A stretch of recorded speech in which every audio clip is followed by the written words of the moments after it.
हाय नमस्ते meter Seiko आपण मानको अनेक अनेक स्वागत।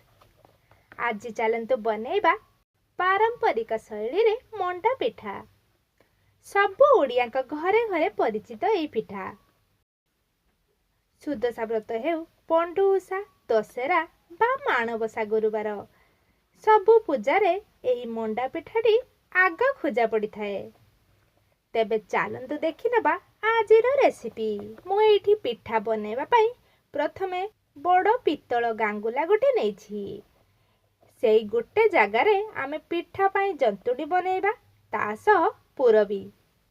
एठी मु दुईटी नडिया को कोरी नै जाइछि।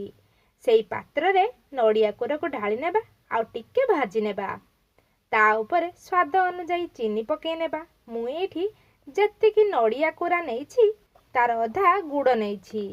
गुड़ गुड़िक मेल्ट हेबा पई किछि पानी ढाली नेबा आउ भल्ल भाबे गोळाई नेबा। आपण देखि पारुथिबे गुड़ चीनी गुड़िक मेल्ट होई आसलानी। एक्स्ट्रा पानी भी सुखी आसलानी। बास एई स्टेज रे गुजराती पाउडर पकाई गोळाई नेबा। गुजराती पाउडर पकेइले पिठारे गोटे बढ़िया बास्ना आसी थाए आउ खाइला बेले भी बढ़िया लागि थाए। वर्तमान आमर पूरा प्रस्तुत हो जाइछि। चलंतु एबे आमे गोटे प्लेट को पूरा गुडी को बाहर करि नेबा। तापरे सेई पात्र रे 2 कंसा पानी ढाली नेबा। जो माने सब बेले रोसेई करूछंती बा रोसेई रे पुरुणा होई गलेन से माने मेजरमेंट ठीक भाबरे करि नियंती कोठी केते कोन लागिवो।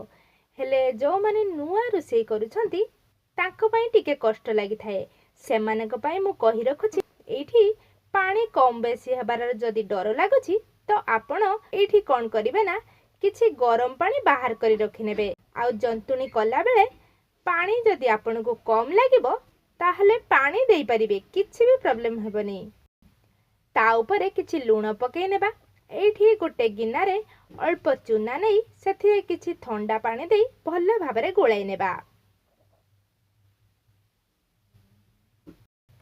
एबे देखंतु पानी गुडी का हमर भल्ल भाबे फुटी आसिलानी।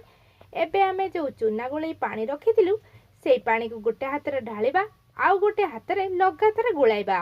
आपण चाहिले काहार हेल्प भी नै पारंती।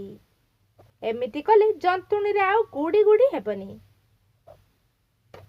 एबे चलंतु चूना गुडी को ता ऊपर ढाली नेबा आ गोटे प्लेट आनी ताको घुडाई देबा। एमिति कले चूना गुडी को शीघ्र सिझी जिवो। किछि समय परे कभर बाहर करी गोळाई नेबा। लगातार एमिति तळे ऊपर करी गोळाइबा जहा द्वारा कि जंतुनीटी हमर ठीक भाबरे प्रस्तुत हेबो। चूना गुडी को भल्ले भाबरे सिझी जिवो। एबे देखंतु एमिति कलर चेंज होई आसिले जानिबे कि जंतुनीटी हमर होई आसिलानी। जंतुनीटी होई आसिले आमे गांगोलाटी को तळ को उल्हाय देबा आउ जंतुनी गुडी को गोटे प्लेट को बाहर करि नेबा। टिके ठंडा होई आसिले माने हाथ सोइला भलिया जंतुनीटी होई आसिले हाथ रे एमिति पानी लगेई जंतुनी रु अल्प नै आसीबा। प्रथमे जंतुनी को टिके चकटिबा। पूरा सॉफ्ट होई आसिले तापरे पिठा भलिया गोल करि नेबा आउ एमिति आंगुली रे प्रेस करी कटोरी टाइप रो बनै नेबा। ता भितरे आमे बनै रखितिबा पूरो को देई देबा। पूरो देई सारला परे एमिति कुंच कुंच करी कवर करि नेबा पिठाटी को। एबे गोल गोल करी मंडा भलिया बनै नेबा। एही प्रोसेस रे सबुतक मंडा को बनै नेबा।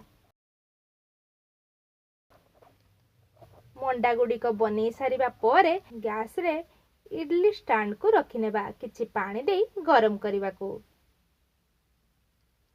पानी गुडी को भल्ल भाबे फुटी फुटी एमिति धुआं बाहरिले से प्लेट गुडी करे टिके देसी घियो मारि नेबा। घियो मारिले पिठारे गोटे भल्ल बास्ना आसीबा सह खाइबा को भी बहुत टेस्टी लागि थाए। तापरे से प्लेट गुडी को आमे इडली स्टैंड भितरे रखि नेबा आउ ता ऊपर गोटी गोटी करी पिठा गुडी को रखि नेबा।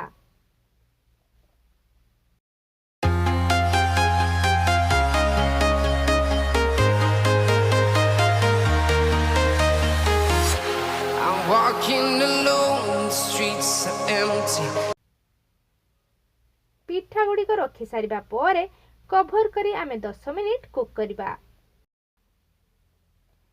10 मिनिट परे घोड़णी बाहर करी देखि नेबा हमर पिठा सिझिछि कि नाही। आपण देखि पारुथिबे पिठाटी हमर परफेक्ट कुक होईछि। एबे देखंतु हमर रेडी होई गला मंडा पिठा। आपण एही प्रोसेस रे मंडा पिठा घरे निहाती ट्राई करंतु। रेसिपीटी आपण को भले लागिले लाइक करिबा सह सांग आउ रिलेटिव को सह शेयर करि देबे। एमिति नुआ नुआ वीडियो रो नोटिफिकेशन पाइबा पई मो चैनल को सब्सक्राइब करि देबे।